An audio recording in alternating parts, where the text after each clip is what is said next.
Hey YouTubers, Mike Martins here with the Mike Martins channel. Good morning everybody, hope everyone's having a fantastic morning. It's kind of early, so I said, you know what, I'm gonna have a morning coffee with Mike here with you guys this morning at the shop. Okay, so quite a few people have been sending me videos from Melbourne, Australia of the lockdown. It's locked down. There's nobody on the streets. Nobody on the major boulevards. And when we're talking about major boulevards, we're talking about major commercial streets with commercial, residential, dead. Not a soul. And then you see these 6-lane or 5-lane highways, okay? Empty. Not a single car. And it's not 3 in the morning. It's like 4 in the afternoon, 3 in the afternoon. It's a complete shutdown. It's a complete total control. It's absolutely phenomenal. Now, okay, guys. Now, the reason why I want to put this video up this morning and I want to discuss this is the change we've gone through. Now, do you remember 2012, the world's going to end, the Mayan calendar ends and all that? You know what? I bought into that. I believed into the Mayan calendar. I believed there was so many, we were collectively, as a human race, we collectively agreed that something was going to happen on that day when the Mayan calendar ended. Now, before you click this off or go somewhere else, please pay attention. I was watching a documentary on it last night it was made about 3 years ago, discussing what happened, why did it, what was so much precedence going on this, right? And there was a Mexican archaeologist slash scientist that was on there, and he was talking about the calendar and understanding the calendar and how people got it mixed up with the Aztec calendar and got the Aztec calendar mixed up with the Mayan calendars and all that. And there's differences in them, big, huge differences. But the Mayan calendar, it came to an end. And what happened? It did usher in a huge change. The scientists brought up that the change was in our hearts. In 2012, when December, 22nd, 2012, when that ushered in a new era or a new dawn was going to bring up. And then they were looking through Mayan prophecies. Now, the Mayans were remember this, they were very addicted to time. They were very, not prophetic, the futures and stuff. They could their timekeeping was more sophisticated than even ours today. They could predict lunar eclipses and 3 to 10,000 years in the future and 10,000 years in the past. And they believe that a lot of that has to do with us here on Earth, and it's all because of us on Earth, right?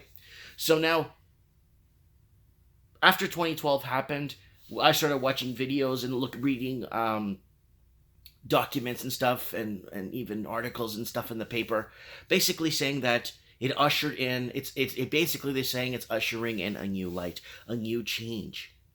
Guys, that archaeologist made a lot of sense when I watched that documentary last night.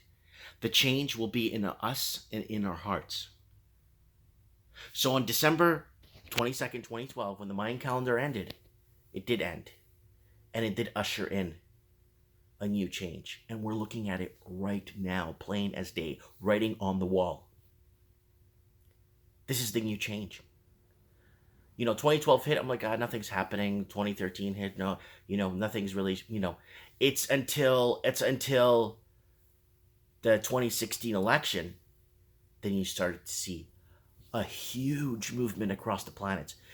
You see the oil crash, you see all kinds of stuff happening before the 2016. You start to see housing values go up. You start to see people going into poverty. You start to see fentanyl, opioid, and all kinds of Oxycontin overdoses.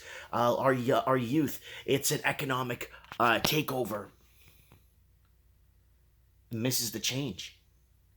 This is the change that the Mayans predicted.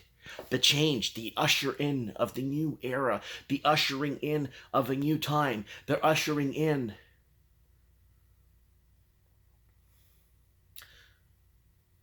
of a new way. And it's very scary. It's gotten to a point now where I'm afraid to find out what the next new thing is. We do Mike in the Night, okay? Mike in the Night tomorrow night. Don't forget to tune in, guys. We do Mike in the Night.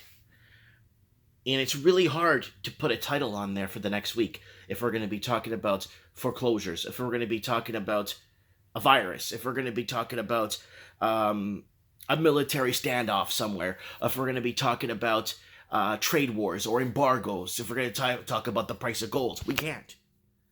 Things change within the hour now. Things change within the hour. It's so hard to predict anything anymore, anyhow, any way. And the Mayans were right.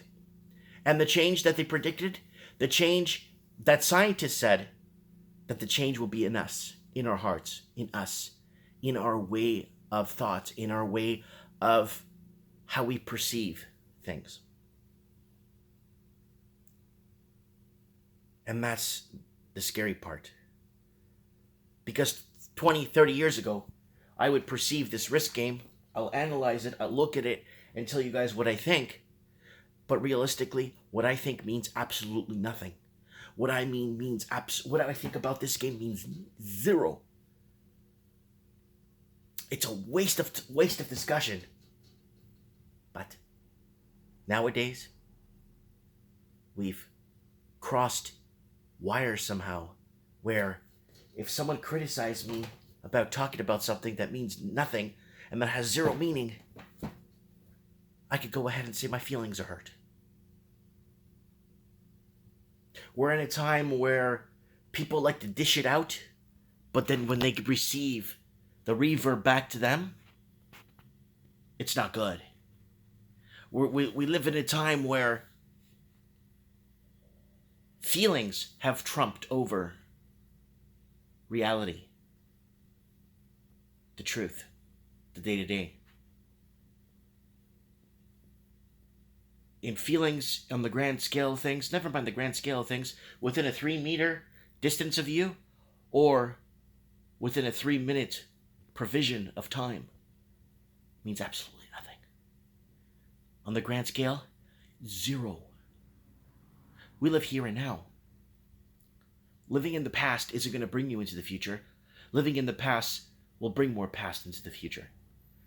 Bringing that light into the future, or bringing a following and setting your goals, keeping your eye on the prize, staying positive. But how can you stay positive when you can't form an opinion anymore? When you can't argue? Science is science. We should be able to argue scientific facts. We should be able to argue scientific theories. We should be able to argue. I'm not going to bring it up here because Harvard has a whole course offered in Harvard for it. If I bring it up, it'll flag my video. Let's just talk about the separation of bathrooms. It's 2020. And every angle that could be at war, every perceived motion of nothing is becoming something. And that's the scary part. What I think or perceive as anything means absolutely nothing in the grand scheme. Never mind the grand scheme. Again, within 3 meters of my radius until I walk out of it, or 3 seconds. We're living here and now, and that's what matters. And this is what's happening. When I saw those empty streets in Melbourne, in the shutdown, it was sent to me on Skype. Thank you. Not Skype. It was sent to me on Instagram. Thank you for sending me that very much. When I saw that, it is the ushering in of a new light. It is the ushering in of the new change, and that's the scary part. We can't even challenge science, whether it's global warming, whether it's even challenging evolution. They can't prove anything, but still. It's called natural selection. Okay, can you prove that? I don't know. We're here and now, and this is the time. open our minds, open our thoughts, open our... Instead of reverting and closing out and separating us and distancing us from each other, this is what's happening, guys. This is what is happening. In California, they're charging, or they're not suing, but charging or placing fines for prayer groups that get together. Christian prayer groups, though. What does that tell you? It tells you a lot. That calendar was so damn right. We have ushered in a new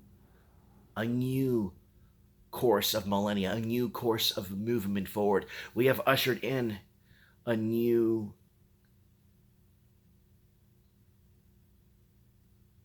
revelation. Because if you go back and tell people 100 years what we're arguing about in 100 years in the future, they would laugh at you. They'd put you in a loony bin. They'd make fun of you. They'd criticize you. They'd poke you with a stick. But now we're doing it here in 2020. Our banking systems, our markets, our everything. It's unbelievable, unfathomable. Back 100 years ago, we bartered more, we traded more, we lived off the land, we raised families of 6, 7 children. Now we can't even afford to have one child. The divorce rate's through the roof. They're breaking families apart.